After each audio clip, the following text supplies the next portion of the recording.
How to determine who is the inventor anyway.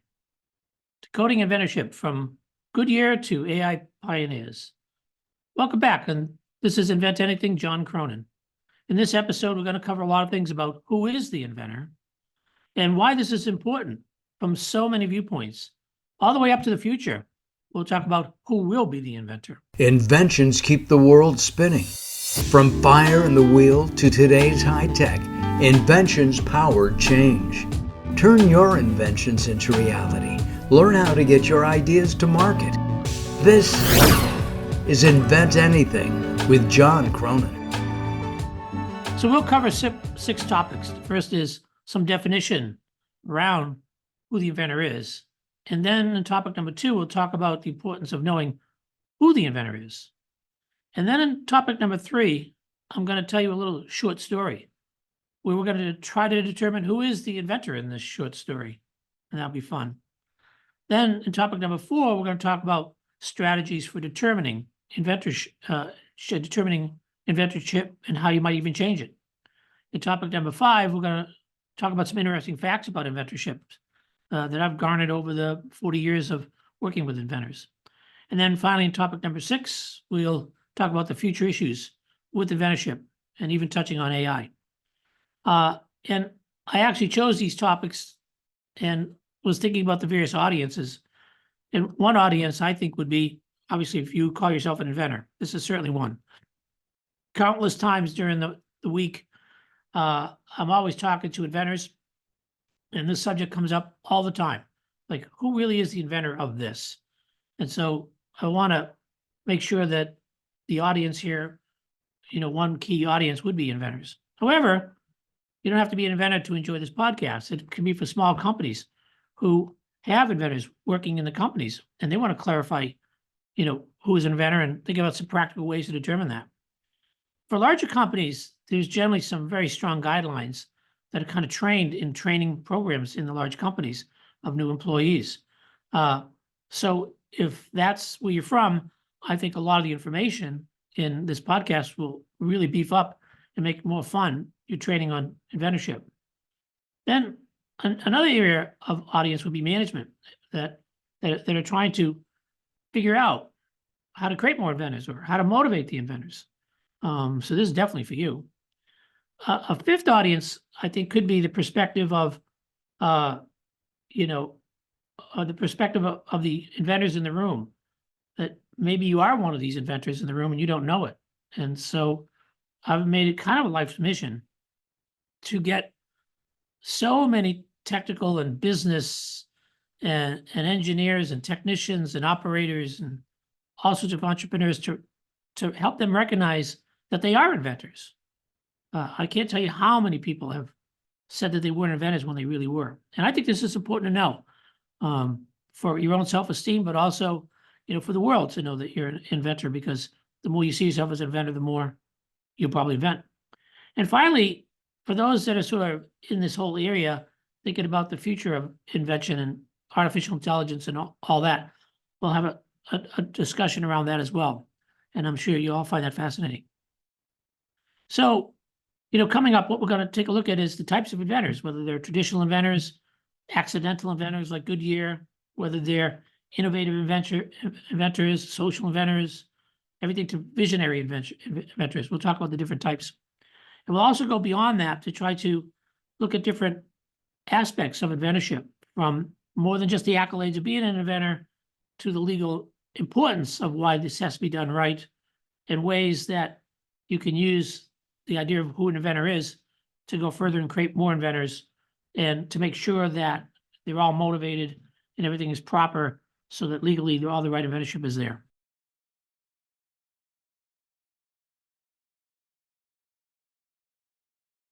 So topic number 1, some definitions for us in terms of who is the inventor.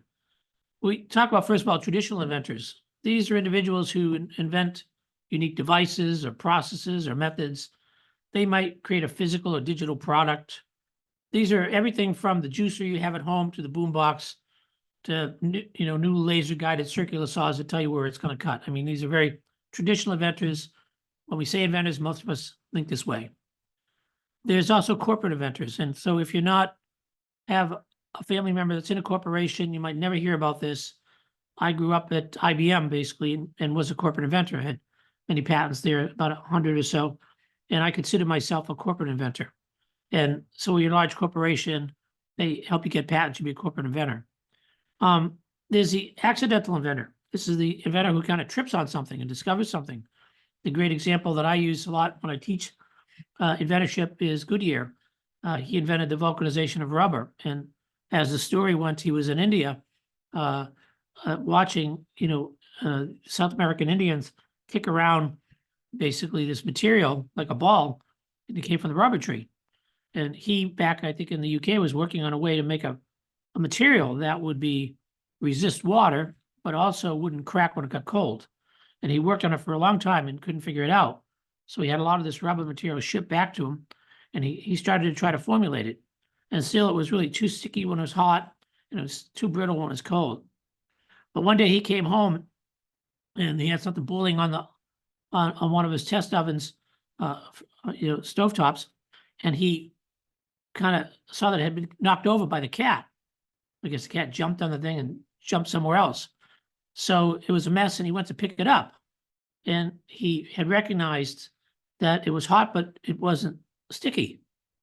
And then as it cooled down, he recognized it wasn't brittle anymore.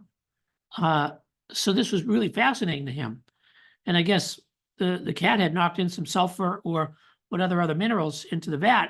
And I guess the cat became the discoverer of the vulcanization of rubber and became the inventor. No. The cat didn't become the inventor. Goodyear became the inventor. But this is the accidental inventor.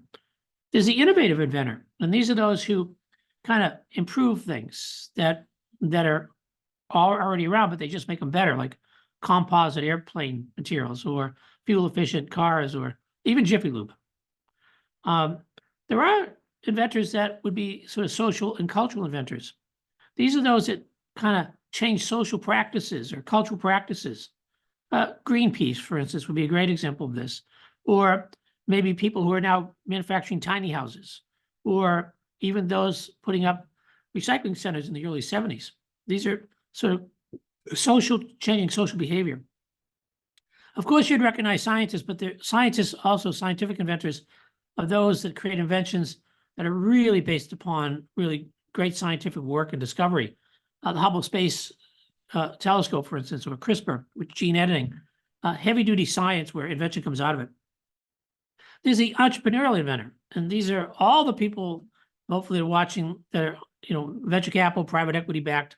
You, the guys that created some business opportunity, some unique device, some unique service. You're raising some money, so you're the entrepreneurial inventor. There are also humanistic inventors. These are people that express ideas and invent new literary forms or artistic styles of things. One of my favorite painters, Andrew Wyeth, had a pencil and ink style. Harry Potter, J.K. Rowling's author. People that have created kind of humanistic change, invention, if you will. And of course, there's the everyday practical inventor in all of us, right? Whether you put foil around the rabbit ears of your television, and that dates me, I guess, or whether you see a leak somewhere and you'll get a pencil and jam it in. This is the idea of a practical inventor. The total opposite of the practical inventor is the sort of visionary inventor. This is the Leonardo da Vinci's or the Nikola Tesla's, and I guess in our today's world could be Elon Musk, for instance, might be thought of as a visionary inventor. As we think about the types of inventors, there's the layman view, where people self-proclaim they're an inventor, right? I'm the inventor of, and they may not even have a patent. And here they're generally claiming that they're the inventor, but there's some novelty associated with it. There's the layman view where others proclaim you as the inventor. You're in a meeting and say, well, Bob over here invented this or invented that, and he's our inventor. You may not have a patent, but somebody else is proclaiming him. Of course, there's the legal view of inventorship, which we'll talk about. And you need to make a contribution to the patent claim. And then there's also the legal view that the inventor himself has to then sign off a legal oath of declaration that they're declaring themselves their inventors. So you see, there's a lot of different viewpoints about who the inventor is. If I switch over to topic number 2 and say, given all that, what's the importance of knowing who the inventor is? Well, I think One of the things we'd all like to know is the historical record of attribution. If you go back in history, who invented the cotton gin? Eli Whitney. Who invented the manufacturing line? I know you're all going to say Henry Ford. It turns out Eli Whitney did 80 years before Henry Ford. And there's a great story there. So historically, we'd like to know, who invented what? Who invented the wheel? Who invented this? So history always wants to pin a name on some sort of invention. There's another area here as to, the importance of knowing who an inventor is, and that's getting the motivation through recognition. That is, when you recognize inventors and provide some motivation to them, either directly or indirectly, and that can change a culture. It makes other people want to be an inventor. That's actually my story. Actually, when I was at IBM, I got trained by a guy named Bruce Bertelsen who had 30 or 40 patents to his name, and he retired. And I decided that I wanted to invent more, and I did. And one day I decided as an engineer that maybe I was an inventor first and an engineer second. And I remember the heat I got for telling people I was an inventor. And at some point I had about 100 patents, became the top inventor of the company as they started publishing articles about me, et cetera. And I sort of recognized myself as an inventor. And so the motivation of recognition is certainly there. There's external recognition, of course, for, being an inventor. Press releases, it changes the brand, it can change the company's image. You can build a company around an inventor. Of course, another thing about being an inventor is sort of having this academic or professional development, whereby you get to put down, you're the author of these 2 patents or 3 patents. And the economic and professional development, everybody has a CV, curriculum vitae or bio. And so that's another reason to know who the inventor is. Another big one, but a negative one, is to know who the inventor is to avoid litigation. If you incorrectly identify inventors, there could be lawsuits, believe it or not, because some inventions could be worth quite a lot of money. One of the things about determining inventorship is that you want to determine inventive contribution. So when you're doing R&D, one of the outputs of R&D is new ideas, right, and new inventions. Well, it'd be great to have a step in the R&D process where you actually can recognize the inventor and help them get patents. A big part of inventorship from the legal point of view is that you own the patent as the owner of it, just like a title or a deed. And so if you're working for a company, you transfer ownership called an assignment transfer of rights. So it's important to understand inventorship there. We mentioned corporations, right? They would love to have more inventors and more innovations, so they need a way of having a corporate culture to encourage corporate innovation. One thing I have found, and many companies have found, a product or service when it's marketed, they seem to be able to sell more or market more when they can market the idea that there's invention around the product or service. And then finally, one of the most important things about inventorship legally is that it gives the inventor the exclusive rights to stop others from using or selling their invention. And history has told us the importance of the patent system in the US and in the world, and how this has created great companies and how this has really helped move our society along by inventors getting some recognition and reward by patents and the associated economical results of those patents.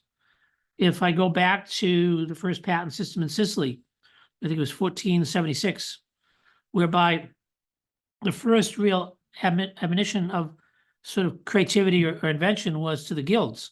If you made shoes or forged steel, you became a member of the guild, and therefore you got paid more and had a better lifestyle.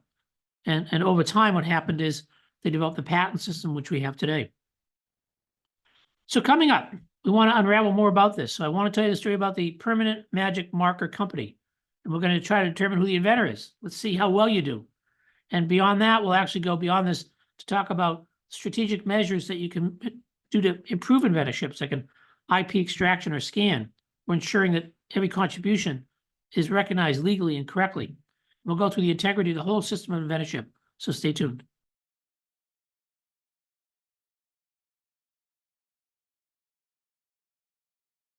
Okay, so I'm going to tell you a little short story, but at the end of the story, I'm going to ask you, who do you think the inventor is? So listen carefully. So this is an example, by the way, I made up. I've used this, I don't know for how many years when I teach a course on invention, inventorship always comes up. So I created this story. I've told the story to thousands and thousands of people. Many times there are patent attorneys in the audience, and they always like a little test as well. So here we go. So there's a company that I'm calling the Permanent Magic Marker Company. And in it are the characters of the CEO, the CTO, the lab technician, the senior scientists, and the marketing manager. And the CEO brings everybody together and says, you know what? I have a new idea. I want to develop since we're all using permanent markers, I'd like to invent a marker that is sort of non-permanent, like almost like you write it, but it can be easily erased off. And so, I think, some sort of way we could do that would be really good. And so he says, I'd like you guys to think about it. So after the CEO talks about this sort of new kind of non-permanent marker, basically the CTO sits down because he's very technical, and he actually figures out that he could take the same felt from a permanent marker. He could use alcohol that evaporates and mix the alcohol with the ink. So when it writes, the alcohol will evaporate away, but then the ink it will become dry. And he recognized that it still would stick a bit to paper, so he created a non-contact, low contact angled surface, which we now call the whiteboard.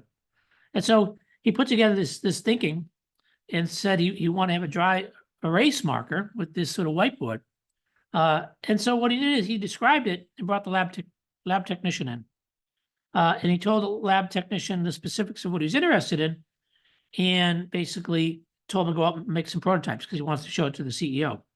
So what happened is the lab technician went off and using the quick evaporation solvents and the ink, put it in the same kind of felt with the same kind of pen, and he created chose for different materials, a low contact angle board, and finally he gets it and he shows it to the CTO. CTO loves it. Shows it to the senior scientist. This is the guy that is our scientist. And the senior scientist looks at this and he plays around with it. And he recognizes that he left it open for a period of 4 or 5 hours and came back to use it and found out that the dry erase had dried out. So basically he thought about it and he recognizes that he needs a better cap. So he creates the reverse V cap. And if you've ever seen a dry erase marker on the body of the marker itself, it's tapered as an angle up, but the cap is tapered at the angle in and made of a flexible material. So when you put them together, they lock together and seal it hermetically. So the senior scientist creates this V cap, tells the lab technician formulates these with some moldings, and now they've got a bunch of example dry erase markers with the evaporated ink and the whiteboard and this airtight cap. So then they show it to the marketing manager. The marketing manager thinks it's great. It says, you ought to sell this in a kit of like 6 basic colors. Okay, because people will need blue and black and yellow and red. Agreed, so why don't we do that? So we all get back together with the CEO, and they show this great results of the CEO. Who's the inventor? I'll give you a minute to think about it. Remember, I have the CEO, and then I have the CTO, and I have the lab tech, seems to do a lot of heavy lifting.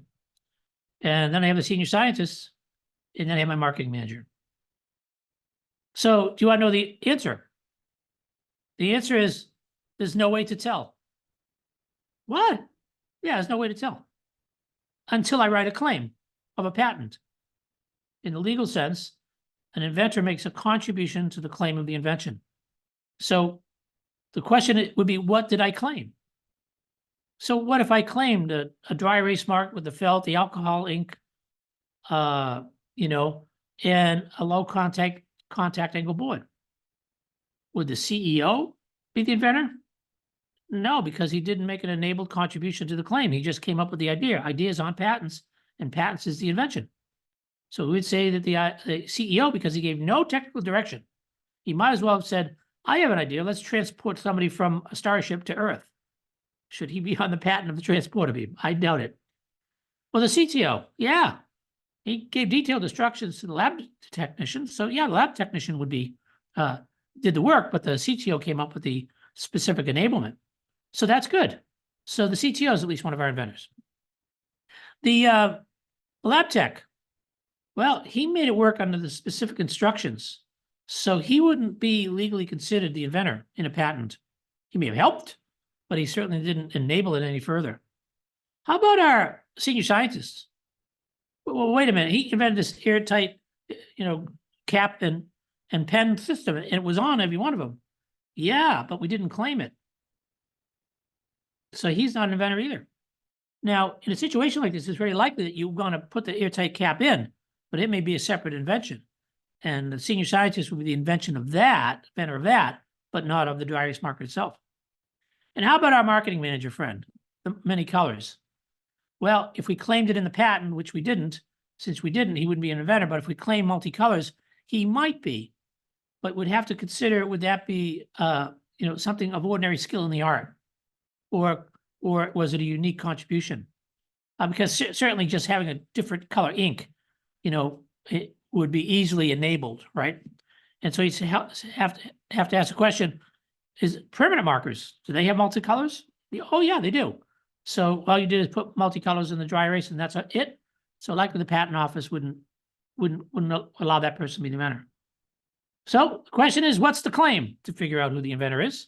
And then who made contributions to that claim? Pretty cool. Well, in this, by the way, I described the concept of enablement, right? That means that someone has given enough direction, which our CTO did, to actually show how to make it. Just because you have a model creation, like the lab tech making the model of it, doesn't make you the inventor. The reverse feed design, certainly going to be a patentable invention if it was claimed. And then making the contribution to the claim, as we mentioned, the marketing manager maybe made, a contribution if different colors were included, but that might have to be considered whether or not that would be obvious or not. So you'd have a separate claim with multicolors and see if the examiner allowed it. Notice here that the CEO kind of started the whole thing. He's kind of left out. I don't know how many people that are in charge, the project manager or the CEO, they want their name on the patent. Well, I got to tell you, if you got your name on that patent, Mr. CEO, that patent would be easily invalidated because it would be improper. And you would have had to sign the oath of declaration that you made a contribution, enabling contribution to the claims of the invention. Note also that there could be multiple inventors here. The CTO could be, and the lab scientist could also be senior scientists, but in this case, we split them apart. By the way, it's really important to sort of document the contribution. Notice that the CTO basically wrote down in detail what he wanted. And then finally, the implications of inventorship are really important to get it correct.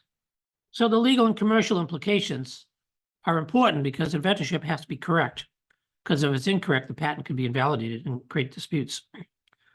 To finish the story, I talked about there could be patent attorneys in the audience. 100% of the time, when I ask who the inventor is, the attorney loves this because he looks around the room and he knows everyone's going to fall into this trap. They all start shouting out names. It's the CEO because, it's the CTO because, it's everybody, right? It has to be the marketing manager. Well, when I finish the story and I say, who is the inventor? Our patent attorney friends basically are shaking their head up and down, almost thanking me for putting it into a story. So let's talk about, in topic number 4, some strategies for determining inventorship and also for changing inventorship. And this is, by definition, we're talking about patents now. One thing that you can do to ensure that you're a contributor as an inventor is don't contribute ideas as much as contributing how the ideas can be made. Just by saying something as an idea, although very useful, somebody else could complete your sentence by saying how it's done. So make sure that when you talk about an idea, you always answer it, and this is how I would do it. Because then you're going on record as being the enabler. One of the things you want to do to control this is if you ever invite people into your company, even under NDA, to work with you, don't ask them for new ideas because they're going to give you new ideas and maybe enable them. Then they're going to say that they're the inventors, which they should. What's better off is you're better off to ask these contributors about problems. So would be better for that CEO to bring somebody in and say, what are the problems with permanent markers anyway? And someone could say, well, the problems is that they're permanent and, can't get it off stuff. But don't let them start thinking about Well, let's invent one that's non-permanent. So getting the problems out will lead you to the ideas, which will lead you to the inventions if you enable them. Great little story, historical story about Einstein. He was asked once, somebody shouted out, I think, a reporter, Einstein, if you had 100 units of time, how many units of time would you spend on defining the problem versus how many units of time would you spend on finding the solution? Without even thinking, he said, 95 units I would use on defining the problem. Because once you define the problem really clearly, the solution is almost obvious. Let's look at the role of our patent attorney here. As it turns out, inventorship is a legal question.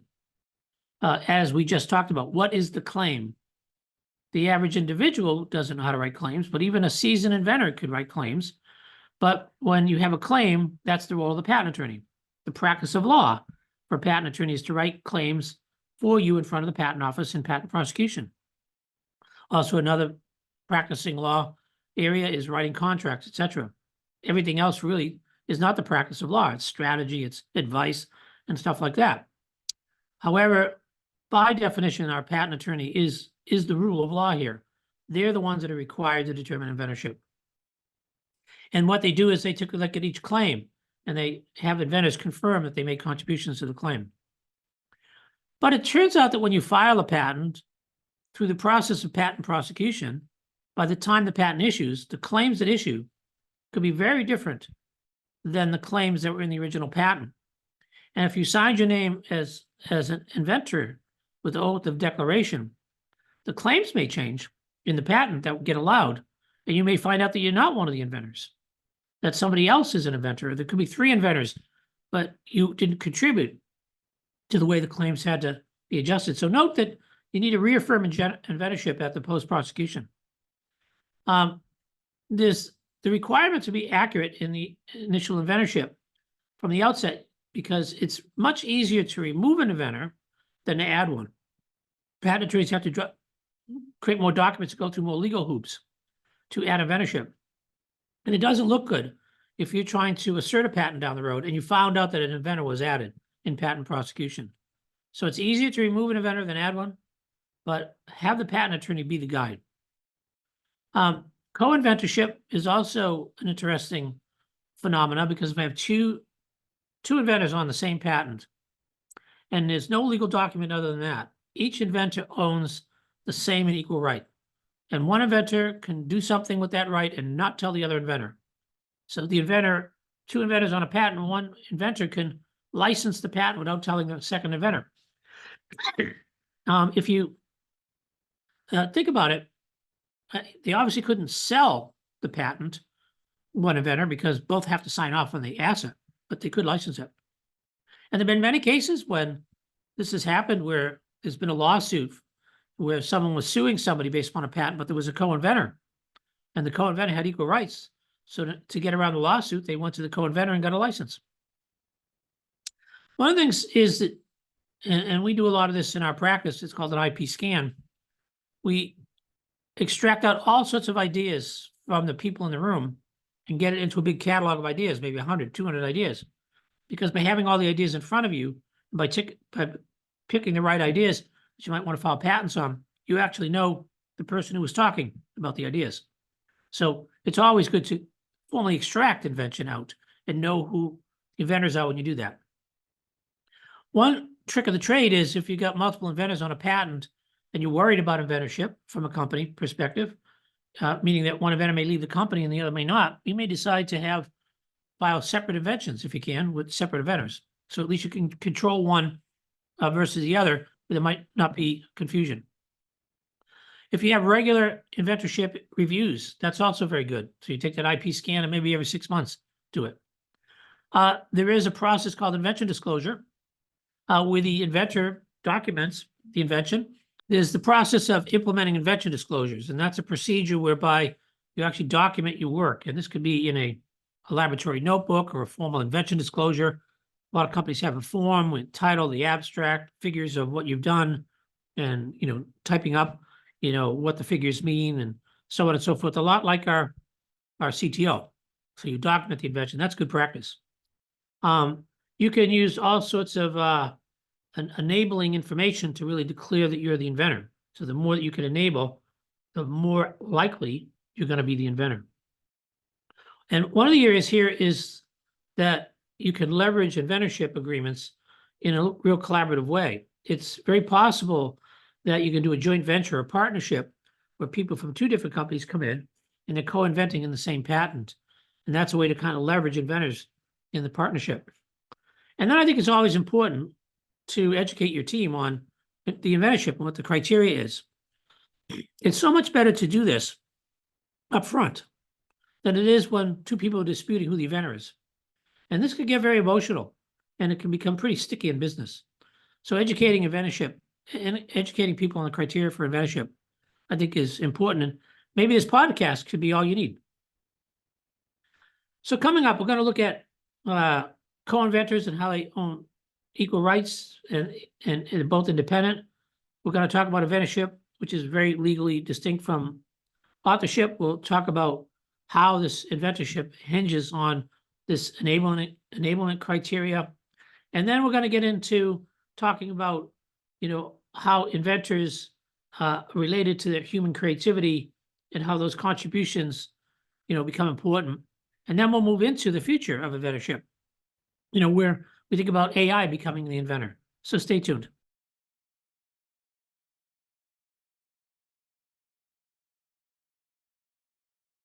So now we're going to talk about topic number 5, interesting facts about inventorship.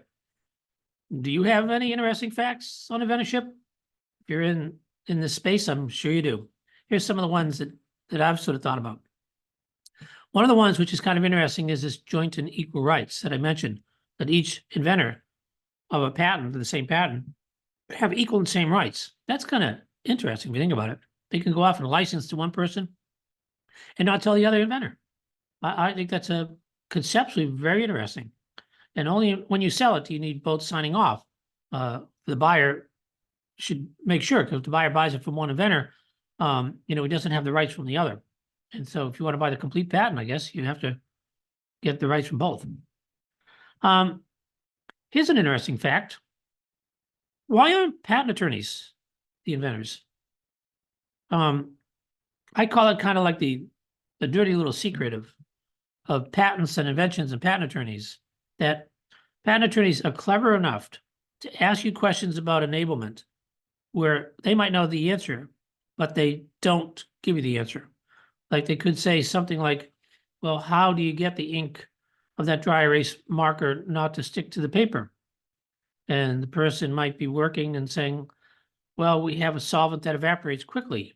And the patent attorney says, that's good, but, how do you make sure that the solvent, stays on the felt and keeps the ink together and doesn't evaporate right in the pen? And then you're answering the questions of the patent attorney. So patent attorneys their craft is writing claims for patents, but one of their secret crafts is to ask questions to get you to properly enable. And that's a real skill. And you don't even know they're doing it. This is important because imagine if patent attorneys, every time you went to a patent attorney, they became the co-inventor. That wouldn't be right. So part of their model is to get enablement from inventors, even though they would probably know how to enable it. Another interesting fact is, in one time I was on a patent at IBM, and one of the managers also on the patent with us, and he said, well, who's going to be the first author? Now, there's no such thing. There's no such thing as authorship. There's inventorship versus authorship. If you're writing a paper and you want to put the names in order of the person who really drove the project, that's considered basic authorship. But there's no sort of authorship pecking order in patents. So inventorship and authorship are very different. I mentioned correcting inventorship if you have it wrong, and the U.S. patent system allows for this for issued patents. But if you get it wrong later on, someone could invalidate your patent because of incorrect inventorship. So you need to get it right. One of the keys, another interesting fact, is inventorship determines ownership. The actual inventor, the one who conceived the ideas and enabled it, is the one that is a true inventor. Now, our CEO may have conceived of the idea, but the CTO enabled it, right? And he enabled more than what the CEO told him, if you thought. He had to come up with the idea of low solvent, alcohol. He had to come up with the idea of choosing the material for the board, the low contact angle, et cetera, et cetera. So very broad idea was covered by the CEO, but it wasn't enabled. But the very broad idea actually was a claim that comprised each of those things. So the idea of the claim is a dry erase marker with a low alcohol solvent and ink and felt and so on. So the idea was at a lower level, if you will, which allowed the CTO to be the inventor and not the CEO. Contribution is really key in inventorship. And when you contribute to conception, no matter how small, if you were the one that basically, added just a very small amount of enablement, but it was required for the claim, you become the inventor. In my dry erase case, if you needed a very specific felt to pull it off, and you were the lab tech, and the felt that the CTO gave you didn't work, and you found out that you had to use a felt in the dry erase pen that when you convert it to the dry erase marker, that it had to be a specific amount of felt and the right porosity or whatever. And if you discovered that or invented that, and you had to add that to the claim, you would also be the inventor. So a lot of times you see very big inventions where the primary driver of the invention created most of the concepts, but people get their names added in because they enabled it. So if you're trying to control inventorship, you need to know this, because you might want to work out the details of your invention more before you hand it over to somebody else to keep you helping with it. One of the interesting facts is that joint inventors, which we talked about, they don't even need to work collaboratively. You can have inventors that can apply for patent jointly, even though they didn't work together physically or even communicate much. They were doing two components that came together, but they contributed to different aspects of the same claim. One of the things is that if we take a look, only natural persons can become inventors. Corporations can't become inventors. They get the assignment. So a person is an inventor, a human being, whereas a corporation can own it. A corporation can't be an inventor. In order to evaluate the ownership of a patent and then to litigate it, it's really important to have what's called standing. So a lot of times for patent litigation financing, the financiers will buy the patent to own it, to have standing, so that they can litigate the patent. Now, they still need the patent owner, the inventor, to answer questions about the patent and its validity. But you may be the inventor, but not own it because the corporation is assigned to it. And if a corporation has all the standing, all the ability to do whatever it needs to have done legally, you give that standing up when you sign the assignment. Inventors also, another interesting fact, have a duty of disclosure. Under the US law, they need to talk about in their patent any relevant information they have as to the idea, the invention, and the enablement. Even when you file the patent, what's little known is if some new information comes up, whereby you found prior art relative to your invention before you filed it, you have to notify the patent office. So the inventor of a patent all the way through the process has this duty of disclosure with the patent office. And not all contributions, qualify for being an inventor. Someone who looks at making a conceptual contribution is not the one that's going to be an inventor. They have to make an enabling contribution. One of the things we find out as an interesting fact is that multiple inventors can be on a single claim, or multiple inventors could be, on different claims of the same patent. One of the things about inventorship here is there's variations when it comes to international law. What happens in the US and the definition of inventorship may be different in some other areas, in some other countries. So it's important to know, what country that you want to file the patents in, because in the UK they're looking for, the inventive insight more than they are of the enabling. So it's important to understand, inventorship and the exact laws, and the patent attorney can help you do that. So as we take a look at all this, I want to sort of end up taking a look at the future of this. So I want to look at sort of future issues with inventorship, particularly AI. Now, we've talked about before in a number of other podcasts that AI cannot be the inventor. By the way, this couldn't be more appropriate, right? With ChatGPT and Claude and BERT and all these AI tools that you can work with, you may be working with it to help you do work, and may even ask it questions where it tells you answers. The questions you ask determines the answers you get, right? So as I mentioned before, our patent attorney can ask questions without enabling it, even though they know the answer. But if you're asking questions of an AI agent and you don't know the answer, but the AI agent is giving you enablement, and you're using that in your patent, then you need to define for, with patent counsel, the kind of work you're doing there and what you're using. But AI by itself can't be the inventor. And this was a case law associated with an associate of mine, Dr. Stephen Taylor, who basically had 2 patents that were basically created and written directly from an AI machine output. And at the end of the day, it was ruled in the UK and the US that AI can't be an inventor. But what's also very important is to recognize that AI can be assistance to the inventive process for sure. It can create data for you. It can create content around your enablement. And therefore, we can see, and I'm going to predict that we're going to see more and more patents now, because AI can help more and more people enable these inventions, because they can string together questions and answers from the AI agents so that they can properly enable. I mean, supposing you want to build a circuit that does something, and that's part of your invention.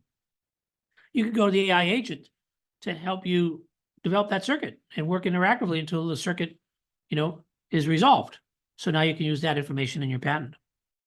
I think it's important that people start to follow the trend here of what the patent offices are saying about AI and inventorship. Using AI in a patent is a whole other thing. If I say, and my algorithm is AI, and it does a special thing. What's happening over time is the patent offices are telling us that if you want to use AI, we have to know what AI algorithm you're using. We have to know what data sets you're using for that AI algorithm. And we need some examples of that data set. And we need to know how you trained it. So we need the actual algorithms, the data sets, the training, and we need to see that in the patent. So it's not just enough to say, and the AI created it. Certainly AI makes significant contributions. And when you type in a prompt in a chat tool, you get an answer back. It's our belief that these prompts in and of themselves, once they're honed correctly, could be the subject of an invention, because we know the AI LLM, large language model, works. There has been some discussion that maybe if I owned the AI system and my AI system could invent, that I would be the owner of the patents because I'm the owner of the AI system. Or, maybe I rented for a month the AI system, so I'm the owner because the AI system that I rented produced it. But we're really looking right now for the human being to make the contribution. So one of the areas of the future of inventorship is this duty of disclosure. The use of AI in the invention process doesn't really have to be disclosed unless it directly relates to the patentability of the invention, meaning it actually helps you with the claim and enable that claim. So there is, in the future, the probably ability to keep more track of how you're using your AI to help you invent. And more focus is going to be on that in the future. So I think that's important. It's also, one aspect of the future here is that the patent practitioners, that is the patent office and the patent examiners, will probably spend more time to do interviews, to spend time thinking about, well, exactly how you're using AI assistance to invent. The days of Tony Stark and Iron Man with Jarvis, where he's telling Jarvis what to do, and Jarvis is creating an Iron Man suit and all this stuff. How much is Tony Stark actually contributing? How much is Jarvis contributing? So it's going to be important, I think, to not only have the duty of disclosure, but also interact with patent counsel and examiners to make sure that you're thorough about this. There will be more and more in our future policies regarding how AI can be used in creating inventions and how AI can be used for inventorship. I mean, here it's 2024, and people like Elon Musk could talk about general intelligence in 3 to 4 years from now. General intelligence is much more inventive than the large language models we have today. I know when ChatGPT first came out, I tested it for how creative it was, because I have creative tools and creative tests. I found that it wasn't very creative, and I wrote several papers on this and suggested how it could be made more creative.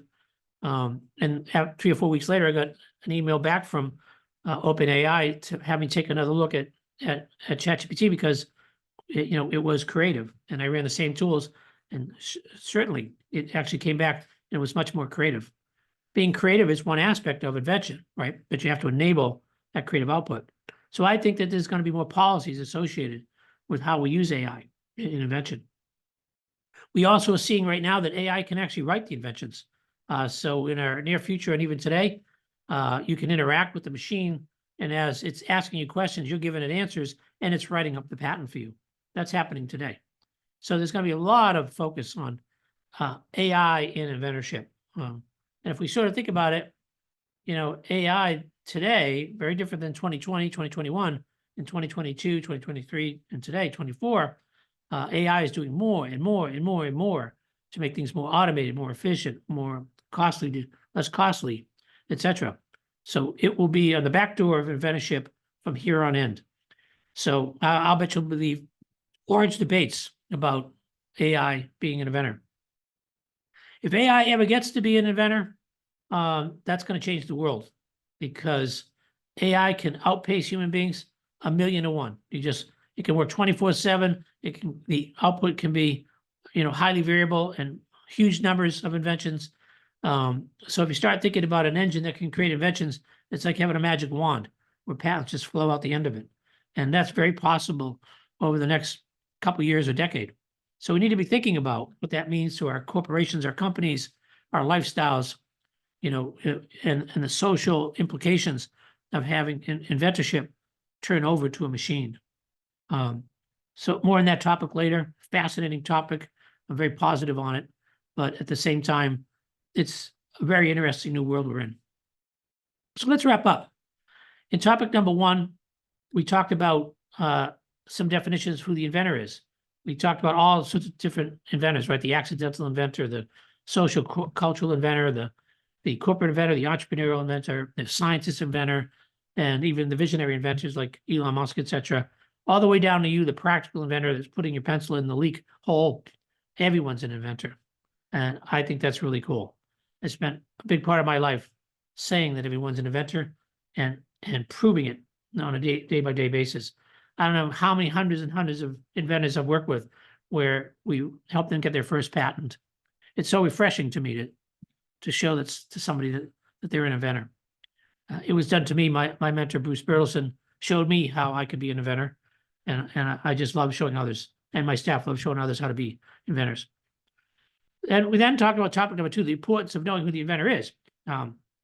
Knowing how to recognize inventorship on the motivation side, the business issues, the legal issues here, how the difference between academic contribution versus inventor contribution, talking about how things like if you do this right, you won't get into litigation, how you do it wrong. It could lead to all sorts of, patents being disputed, etc. We talked about the importance of who the inventor is knowing that this legal definition ultimately comes down to the ownership and has profound effects on the market and on the company. So it's really important knowing who the inventor is, from motivation, from the legal assignment, correct, to making sure that the market knows and you're getting the bang for the buck. Then we had fun. In topic number 3, the short story of our permanent magic marker company that became a dry erase marker company, where our CTO became the inventor. And I asked you the question, who do you think the inventor is, before I gave you the answer. That little story, I think, helped so many people understand inventorship that maybe we could just leave this whole podcast to that story. We talked about in topic number 4, strategies for both determining inventorship and then things that you could do to change inventorships. And so we talked about the critical role of using patent attorneys, right? And to deal with them, to have them be the ones that recognize inventorship and nobody else. We talked about extraction of ideas and keeping notebooks and keeping good records of your enablement. We talked about even how when you offer up ideas, to finish up with the enablement of the ideas, so you don't give an idea to somebody and they become the inventor. We talked about regular inventorship reviews, things like that, and how even in R&D, you'd want to have a placeholder for, let's now sit down and determine what we've invented and who the inventors are. So these are some strategies for getting inventorship correct and even changing them at the end. In topic number 5, we talked about all sorts of interesting facts about inventorship. I'm sure you have your story. But we talked about, how patent attorneys aren't the inventors, but they have this very unique skill. We talked about co-inventors and how they have each equal rights, which is kind of interesting. We talked about correcting inventorship and how to do that through the patent system. And there's different patent offices have maybe different rules and regulations for who the inventor is. We also talked about the recognition of an interesting fact of the duty of disclosure, that inventors, even while the patent's being prosecuted or after, need to disclose to the patent attorney in the patent office that there's a change of prior art status that they found. And we talked about how this all leads to really crediting the rightful owner of the patent and how that's used in business. And we want to emphasize the crucial roles of the creation of inventorship that leads to the legal assignment of those rights. And then we ended up in topic number 6, talking about the future, where AI was front and center. We talked about how the U.S. Supreme Court in the Thaler versus Vital case, where they ruled that a machine can't be an inventor. It still has to be a human. And we talked about how AI is being used to create invention and how the duty of disclosure of how you're using that is going to become more and more of an important role for the patent attorney and the examiner. We even talked about how AI can outgun a human being 1,000,000 in creating invention. And so we look forward to a very interesting future, as uncomfortable as it may be, that these machines, as we approach general intelligence, are going to be inventors. There's no question about it. And so when we're looking at this and coming down to the future, we want to recognize that us humans, us inventor humans, the patent examiners and the patent attorneys all lead into this future where one of the key questions of mankind becomes, who is the inventor? Now, we sort of ended up with, that there'd be more podcasts on this and more work on this. Absolutely true. But if I invented the AI machine and the AI machine creates the inventions, then why shouldn't I become the inventor, right? I mean, it's chicken and egg. And if the AI machine creates another AI machine that's better at inventing, maybe the 2 AI machines together are part of the process. I don't know. But it's happening in our lifetime in 2024. It's here. So I hope you enjoyed this podcast. Whether you're a corporation, a first-time inventor, or listening to this, I hope it straightens some things out. And I hope that it helps you to become a better inventor as well. So if you like what you've heard, please subscribe and hit the like button. Come join us on our blog, Invent Anything, and come listen to our new series on inventors' work. Thank you so much. This is John Cronin, Invent Anything.